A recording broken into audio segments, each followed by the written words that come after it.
नमस्कार दोस्तों, मैं राम प्रसाद वर्मा, ज्ञानदानी क्लासेस ऑनलाइन। तो हम इस समय पढ़ रहे हैं क्लास 12 रसायन विज्ञान में हेलो एल्केन हेलो एरीन। यह द्वितीय प्रश्न पत्र का पहला पाठ है। इसमें हम यही पढ़े, मतलब अभी तक हेलो एल्केन क्या है, हेलो एरीन क्या है, और इसके बाद हमने देखा हेलो एल्केन को विस्तार से हम पढ़ रहे हैं, जिसमें हमने पढ़ा मोनो हेलो एल्केन बनाने की विधियाँ, उसके बाद डाई हेलो एल्केन बनाने की विधियाँ, और उसके बाद हमने पढ़ा ट्राई हेलो एल्केन बनाने की विधियाँ। ट्राई हेलो एल्केन में हमने अभी तक पढ़ा क्लोरोफार्म।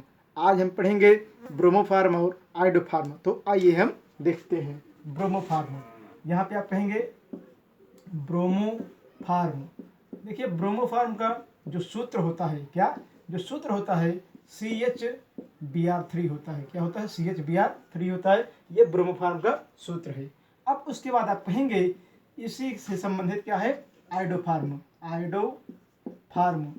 तो ब्रोमोफार्म का सूत्र क्या होगा? आपने देखा CHBr3, और आइडोफार्म का होगा CHI3। यहाँ तक सबको समझ में आ गया होगा। तो आप कहेंगे ब्रोमोफार्म और आइडोफार्म। पहले आइए हम ब्रोमोफार्म को समझते हैं, थोड़ा सा परिचय करते हैं, उसके बाद हम पढ़ेंगे आइडोफार्म। तो आप कहेंगे कि ब्रोमोफार्म है वह क्या है? उसका एक और नाम हो सकता है ट्राई ब्रोमो। क्या है? 3 बार ब्रोमो है, इसलिए आप ऐसे कर सकते हैं इसको, ब्रोमीन और यहाँ पे ब्रोमीन। उसके बाद यहाँ पे एच कर सकते हैं, तो नाम होगा ट्राइब्रोमोमेथेन। क्या नाम हो जाएगा यूपीएससी में? आप ट्राइब्रोमोमेथेन। उसी प्रकार आप इसका देख लीजिए, इसका क्या नाम होगा? यहाँ पर होगा कार्बन बीच में, यहाँ पे हाइड्रोजन, यहाँ पे क्या होगा आपका आई, मतलब आयोडीन, यहाँ पे आयोडीन और यहाँ पे आयोडीन।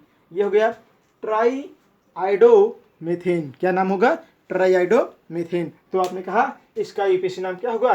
ट्राइब्रोमोमेथेन और ट्राई आइडोमेथेन। ये इसके आईपीएससी नाम हुए। अब देखिए, ब्रोमोफार्म क्लोरोफार्म की तरह विशिष्ट गंधयुक्त द्रव है। क्या है? द्रव है। और इसका जो क्वथनांक होता है, किसका? ब्रोमोफार्म का जो क्वथनांक होता है वह 150 कितना? 150 डिग्री सेंटीग्रेड होता है। इसका जो क्वथनांक होता है 150 डिग्री सेंटीग्रेड होता है। और लास्ट में आप एक बात याद रखिएगा कि ब्रोमोफार्म जल में अविलेय है। ब्रोमोफार्म जल में अविलेय है, लेकिन कार्बनिक पदार्थों में पूर्ण विलेय है। तो हमने क्या क्या देखा, एक बार पुनः रिकॉल करते हैं।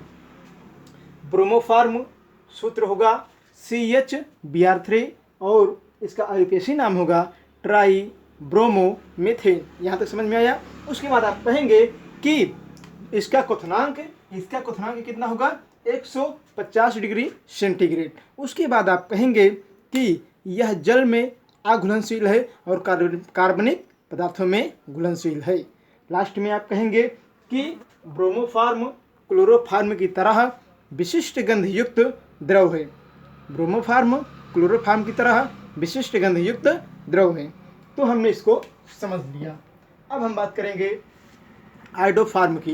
तो आइडोफार्म को देखेंगे हम, सूत्र क्या है? CHI3 है, और इसका आईपीएससी नाम क्या है? ट्राई आइडोमेथेन। क्या है? ट्राई आइडोमेथेन। अब हम इसके बारे में थोड़ी जानकारी करते हैं। आप कहेंगे यह विशिष्ट गंधयुक्त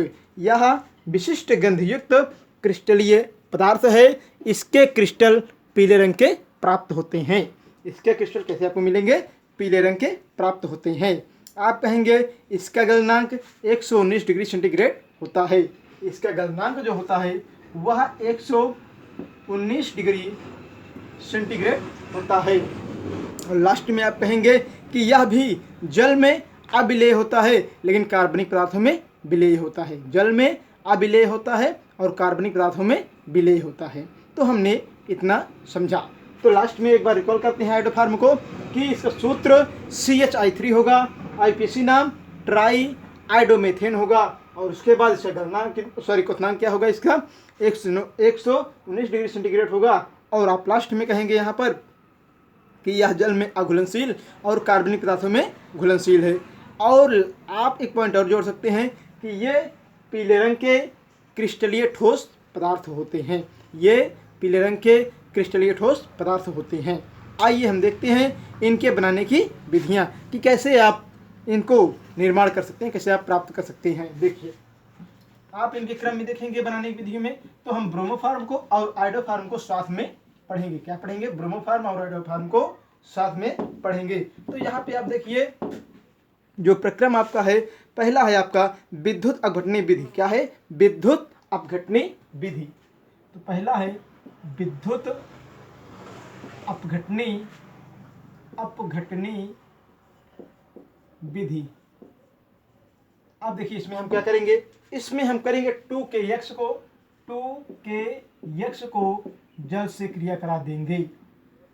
तो क्या होगा, यहाँ पे बन जाएगा 2KOH प्लस X2 और यहाँ पे होगा H2। यहाँ तक समझ में आपको आया होगा। देखिए यहाँ पे K 2 बार है, 2 बार आपने K कर दिया। उसके बाद X कितनी बार है? 2 बार है, 2X आपने कर दिया। अब यहाँ पे देखिए H 4 बार, मतलब हाइड्रोजन कुल 4 बार है, तो आपने 2 बार यहाँ पे रखा, हाइड्रोजन को गुणा हो जाएगा, और 2 बार यहाँ पे रखा। उसके बाद ऑक्सीजन को देखिए यहाँ पे 2 बार है, आपने 2KOH कर दिया। अब देखिए इसको हम एथिल अल्कोहल से क्रिया कराएंगे। किससे? एथिल अल्कोहल से क्रिया कराएंगे। तो यहाँ पे X2 कर देंगे, ये हो जाएगा आपका CH3CHO।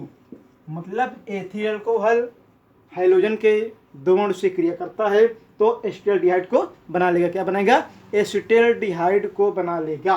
प्लस देखिए 2X यहाँ पे बचे हुए हैं, 2H यहाँ से बचे हुए हैं। भाई आपका CHO ही तो बना है यहाँ पर, इसलिए आपका क्या बचा है यहाँ पे? देखिए 2X है और 2H है, तो ये दोनों बन जाएंगे 2HX। यहाँ तक आपको समझ में आ गया होगा। अगला देखिए आप, अब एसिटाल्डिहाइड को जो प्राप्त हुआ है आपको यहाँ पर, उसको लाएंगे आप 3X2 से क्रिया करा देंगे। जब इससे आप क्रिया करा देंगे तो ये क्या बना लेगा? बनाएगा CX3CHO प्लस 3HX। कैसे बना? देखिए यहाँ पे हाइड्रोजन 3 बार है, आपने 3 हाइड्रोजन को बाहर किया, मतलब निकाल लिया, और 3X को बाहर निकाल दिया। तो 3H को बाहर निकाला आपने और 3X को बाहर निकाला, तो बन गए 3X। आपने इसको बना लिया। उसके बाद यहाँ पे आपने क्या किया, जब H हट गया 3 बार यहाँ से निकल गया, तो C है मतलब कार्बन, कार्बन से आपने क्या किया, 3X को जो बचे थे यहाँ पर लाके जोड़ दिया, ये CHO है, आपने ऑलरेडी बना दिया। तो यहाँ तक आपको समझ में आया होगा। अब लास्ट विधि देखिए, इसमें हम करते क्या हैं। इसमें हम करेंगे कि इनको, मतलब ये जो प्रोडक्ट बना हुआ हमारा CHX3CHO को आप क्रिया करा दीजिए NaOH से। तो क्या होगा, जब आप NaOH से इसको क्रिया कराएंगे तो बनेगा आपका, बनाना तो हमको इतना ही चीज है, यही तो बनाना है हमको, हमें ये बनाना है, लेकिन अभी इस रूप में नहीं चाहिए। यहाँ पे हमने S लिखा है, देखिए यहाँ पे क्या है, CX, इसलिए आप इसको ऐसे लिख दीजिए, यही सूत्र है। अब इसको आप क्रिया कराएंगे, क्या होगा, यहाँ पर बनेगा आपका CH3। अब क्या क्या बचा है, Na बचा है आपका, 2 बार ऑक्सीजन है, तो NaCOOH, या आप ऐसे भी लिख सकते हैं HCOO Na, इतना याद कर सकते हैं। तो आप कहेंगे जब हमने क्या किया, ट्राई हेलो एल्डिहाइड को किससे क्रिया कराया हमने, ये ट्राई हेलो एल्डिहाइड है, सोडियम हाइड्रोक्साइड से क्रिया कराया, तो क्या बन गया आपका, ट्राई हेलो एल्केन बन गया। अब आप एक बात ध्यान दीजिएगा, यदि आप X के स्थान पर, मतलब हाइड्रोजन के स्थान पर आयोडीन का उपयोग करेंगे तो आइडोफार्म बनेगा, और ब्रोमीन का उपयोग करेंगे तो ब्रोमोफार्म बनेगा। पुनः ध्यान दें आप कि 2KX को आपने जल से क्रिया कराया, 2KOH बना, X2 और H2 बाहर चला गया। अब क्या किया आपने, एथेनॉल लिया, मतलब एथिल अल्कोहल लिया, उसको आपने X2 से क्रिया करा दिया, तो एसिटाल्डिहाइड बना, और क्या हुआ, HX बाहर चला गया। अब आप देखिए ये आपका एसिटाल्डिहाइड है, इसको आप हाइड्रोजन के 6, मतलब 3 दूनी 6, 3 अणु से क्रिया कराया, लेकिन 6 बार है, तो बना आपका ट्राई हेलो एल्डिहाइड, और 3HX बाहर चला गया। इसे हम हाइड्रोजन हैलाइड कहते हैं। उसके बाद हमने क्या किया कि ट्राई हेलो एल्डिहाइड को हमने सोडियम हाइड्रोक्साइड के साथ क्रिया कराया, तो सोडियम फार्मेट बन गया, ट्राई हेलो एल्केन बाहर निकल गया। अब यहाँ पे आप क्या करेंगे, यदि X को बदल देते हैं, हाइड्रोजन को आप Br कर देंगे तो ब्रोमोफार्म बनेगा, यदि आप I कर देते हैं तो आइडोफार्म बनेगा। चलिए इसको देखेंगे आप, बाद में आप लोग कर लेना। अगला देखिए जो पढ़ेंगे आप, कहेंगे हाइलोफार्म अभिक्रिया द्वारा, किसके द्वारा, हाइलोफार्म अभिक्रिया द्वारा। तो आइए हम समझ लेते हैं कि हाइलोफार्म अभिक्रिया द्वारा हम किस चीज़ को बनाएंगे। तो हम पढ़ेंगे अब हाइलोफार्म अभिक्रिया द्वारा, और इसे आइए हम समझते हैं। देखिए हाइलोफार्म अभिक्रिया द्वारा कैसे समझेंगे आप, हाइलोफार्म अभिक्रिया द्वारा, अभिक्रिया द्वारा। देखिए हाइलोफार्म अभिक्रिया द्वारा हम क्या बनाएंगे इस समय, ब्रोमोफार्म और आइडोफार्म। तो यहाँ पे हाइड्रोजन में जहाँ पे X हमने लिखा है वहीं पे आप ब्रोमीन का उपयोग कर सकते हैं अथवा किसका उपयोग कर सकते हैं, आयोडीन का उपयोग। यदि ब्रोमीन का उपयोग करेंगे तो ब्रोमोफार्म बनेगा और आयोडीन करेंगे तो आइडोफार्म बनेगा। जैसे अब आप लोग देख लीजिए एक बार, इसमें ए देखेंगे आप, CH3 CH2OH plus 4X2 plus 6NaOH। इसको आपने क्रिया कराया तो बनेगा आपका CHX3 प्लस बनेगा आपका HCOONA प्लस 5H2O और प्लस में आपका बनेगा यहाँ पे 5NaI, NaX बनेगा। तो आपने देखा कि हमने एथिल अल्कोहल को हाइड्रोजन के साथ क्रिया कराया। हाइड्रोजन कितना अणु है, 4 अणु है के साथ क्रिया कराते हैं तो सोडियम हाइड्रोक्साइड, मतलब साथ में क्या रहेगा उपस्थित, सोडियम हाइड्रोक्साइड। तो एथिल अल्कोहल को हाइलाइट से क्रिया कराएंगे सोडियम हाइड्रोक्साइड की उपस्थित में तो बनेगा ट्राई हेलो एल्केन और बनेगा सोडियम फार्मेट।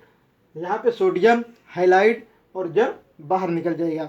ध्यान दीजिएगा, आपको बार बार कह रहे हैं हम कि यदि आप हाइड्रोजन में ब्रोमीन का उपयोग करोगे तो क्या बनेगा, ब्रोमोफार्म, और यदि आप क्या करेंगे आई का उपयोग करोगे तो आइडोफार्म बनेगा। हमने इसको देखा। अब हम देखेंगे कि इसके रासायनिक गुणधर्म क्या हैं। तो देखिए हम 2-3 रासायनिक गुणधर्म को भी संक्षेप में देख लेते हैं, उसके बाद फिर हम आगे बढ़ेंगे। लेकिन एक प्रक्रम और इसमें दिया गया है, थोड़ा उसको भी हम समझ लेते हैं कि वो बनाने की विधियां हैं आपके हाइलोफार्म द्वारा है, लेकिन बी प्रक्रम है। ये हमने पढ़ा था ए प्रक्रम, तो बी प्रक्रम क्या होता है एक बार देख लेते हैं।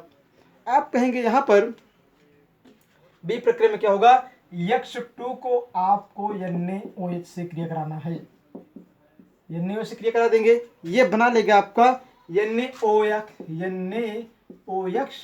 प्लस HX, ये बाहर चले जाएंगे। अब आप क्या करेंगे, HX देखिए इतने बने, इतने में से आप क्या करेंगे एसीटोन से CH3 CO CH3। अब इसको आप क्या करेंगे कि 3NaOX से क्रिया करा दीजिए तो बन जाएगा आपका CX3 CO CH3 प्लस में आपका क्या बनेगा आपका यहाँ पे 3NaOH बनेगा। तो यार देखिए आप यहाँ पे CH3 मतलब ये एसीटोन है, CH3 CO CH3 NaO sodium hypo highlight है आपका, क्रिया कराया तो आपका क्या बना, ट्राई हेलो एसीटोन बना और ये सोडियम हाइड्रोक्साइड बाहर निकल गया। अब आप क्या करेंगे इसको, देखिए यहाँ पर आपका जब आप क्रिया कराएंगे किससे, ट्राई हेलो मतलब ट्राई हेलो एसीटोन को इसके साथ देखिए यहाँ पे कराना है, आपको कराना है NaOH के साथ, NaOH के साथ। तो यहाँ पे बनेगा क्या, आपका बनेगा CHX3 मतलब ट्राई हेलोमेथेन बनेगा, और यहाँ पे बाहर क्या निकलेगा, यहाँ पे बाहर निकलेगा सोडियम एसीटेट CH3COO ये बाहर निकलेगा। तो हमने देखा, यदि ये समीकरण को समझा, इसमें यदि आप X के मान को बदल देते हैं, I करेंगे तो आइडोफार्म बनेगा और Br करेंगे तो ब्रोमोफार्म बनेगा। आइए कुछ इनके हम गुणधर्म को भी संक्षेप में देख लेते हैं। पहला मान लेते हैं हम यहाँ पे, पहला ये देख लेते हैं कि एसीटोन से क्रिया, और दूसरा आप क्या देखेंगे, दूसरा हम देखेंगे सिल्वर मतलब चांदी से क्रिया। तो तो पहले हम देखते हैं एसीटोन से क्रिया। आइए हम देखते हैं कि एसीटोन से ये कैसे क्रिया करते हैं। मान लीजिए हमारे पास है आयोडोफॉर्म CH3, इसको आपको एसीटोन से कराना है तो आप लिखेंगे CH3 और उसके बाद ये आप इसको कराएंगे क्रिया CHI3 से। ये बनाएगा आपका जो प्रोडक्ट बनाएगा वो बनेगा आपका CH3 और यहाँ पे बना लेगा COH और C और यहाँ पे I3 बन जाएगा। उसी प्रकार यदि ब्रोमीन क्रिया करता है तो मतलब Br3 तो ये क्या बनाएगा, तो ये आपका जो प्रोडक्ट बनाएगा वो बना लेगा। इसमें देखिए क्रिया करेगा आपका इससे CH3 ये है आपका एसीटोन प्लस CHBr3 ये बनाएंगे आपके CH3 उसके बाद CO मतलब OH बना लेगा मिलके, यहाँ से H यहाँ से OH बना लेगा और CBr3 बना लेगा। इतना आपको समझ में यहाँ पे आ गया होगा। अब उसके बाद देखिए दूसरा गुणधर्म क्या है आपका, HNO3 से क्रिया कर दीजिए। किससे? नाइट्रिक अम्ल से क्रिया। 2-3 गुणधर्म को हम यहाँ पे बताएंगे ताकि आपको समझ में आ जाए।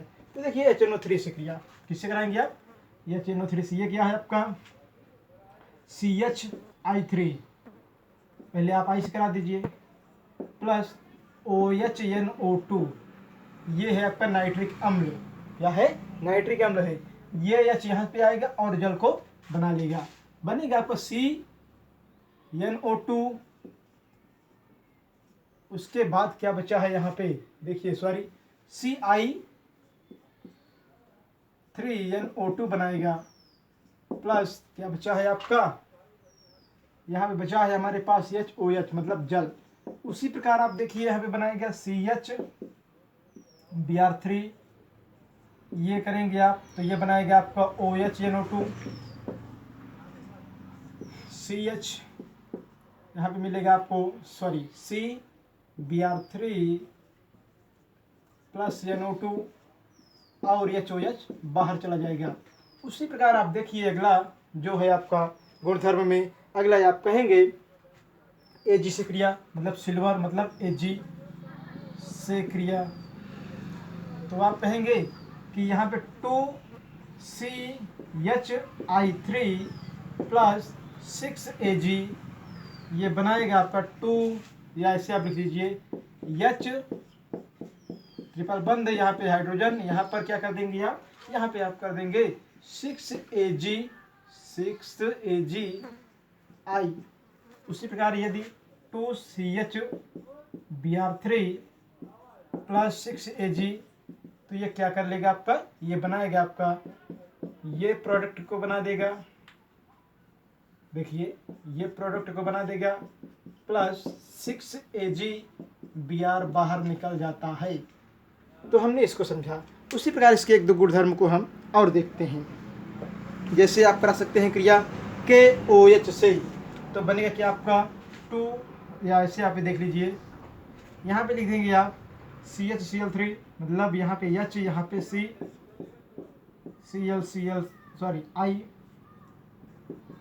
I और I और इसको आप KOH से कराएंगे KOH तो क्या होगा -3K X बाहर निकल जाएगा, बचेगा क्या आपका, बचेगा आपका H यहाँ पे क्या होगा OH और OH ये बने। अब आप देखिए इसको आपने बना लिया। अब आप जब इसको बना लेते हैं तो अगला इसी क्रम में आगे देखिए कि कैसे क्या होगा। यदि यहाँ पे Br से क्रिया हो जाए, ब्रोमीन से हो जाए तो क्या करेंगे KOH और KOH तो क्या होगा -3K Br और यहाँ पे जो X है आप लोग इसे क्या कर देंगे I ये हो गया और बचा क्या आपका OH ये बनेगा आपके पास। तो हमने इनके गुणधर्म को देखा। और भी हम गुणधर्म को समझेंगे। अब देखिए कि एक आध दो गुणधर्म इनके हम और देख लेते हैं इसी क्रम में, उसके बाद हम पढ़ेंगे इनके उपयोग कि इनके उपयोग क्या है। तो आज हम इनको अच्छी तरह से पढ़ लेंगे ताकि अगले भाग में हमें पढ़ना पड़े नए यौगिक, जो कि आपको अच्छी तरह से समझ में आ जाए। तो हम पढ़ेंगे इनके एक आध दो गुणधर्म, और जैसे है इसमें आपका क्लोरीन, जिसमें है जैसे आपका है ऑक्सीजन से क्रिया, किससे है? ऑक्सीजन से। तो लिखेंगे आप 2CHI3 प्लस ऑक्सीजन मतलब O2 से, तो ये बनाएगा 2CO2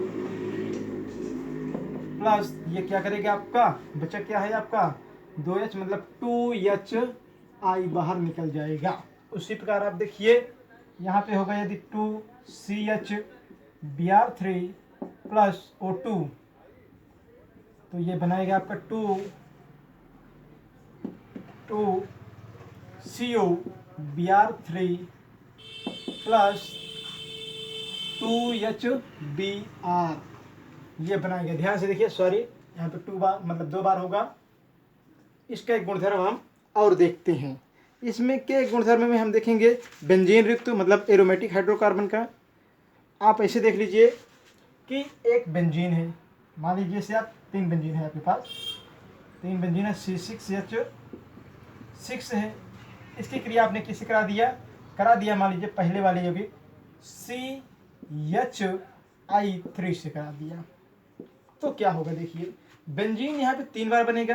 पहले तो आपको कार्बन लिखना पड़ेगा, यहाँ पे बेंजीन 1 बार, यहाँ पे फेनिल हो जाएगा, सॉरी क्या होगा फेनिल, यहाँ पे भी फेनिल होगा आपका, और यहाँ पर भी फेनिल हो जाएगा। यहाँ पर हाइड्रोजन लगेगा प्लस क्या होगा आपका, यहाँ पर आपने इतना बना दिया। उसके बाद आई कितनी बार है देखिए 3 बार है, तो 3H यहाँ बाहर निकल गए प्लस 3HI हो गई। उसी प्रकार देखिए आप 3 बेंजीन को आपने लिया C6H6 प्लस CHBr3, आपने इसको क्रिया कराएंगे किसके साथ, जब इसको आप क्रिया करा देंगे इसके साथ मतलब ब्रोमोफॉर्म के साथ, तो ये बनाएगा बेंजीन के कितने मतलब ये कार्बन हो गए कार्बन, और यहाँ पर बनेगा C6H5 और C6H5 बनेगा H प्लस 3HBr, ये बाहर चला जाएगा। तो हमने देखा क्लोरोफॉर्म नहीं, यहाँ पे आप कहेंगे कि हमने अभी तक क्या पढ़ा, यहाँ पे पढ़ा हमने ब्रोमोफॉर्म और आइडोफॉर्म को पढ़ा। अब आगे देखते हैं कि इसके उपयोग क्या है। तो आइए हम इसके उपयोग की बात करते हैं। देखिए इसके उपयोग को हम समझ लेते हैं। आप कहेंगे कि इसका उपयोग कहाँ पर किया जाता है, तो आप कहेंगे इसका उपयोग प्रयोगशाला में अभिकर्मक के रूप में करते हैं। कहाँ पे करते हैं?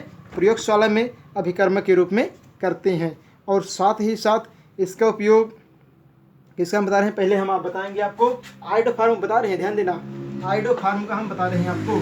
तो CHI3 इसके उपयोग पहला प्रयोगशाला में अभिकर्मक के रूप में, दूसरा औषधियाँ बनाने में, क्या करेंगे आप, दूसरा औषधियाँ बनाने में, तीसरा है एंटीबायोटिक औषधियाँ या अन्य प्रकार की औषधियाँ।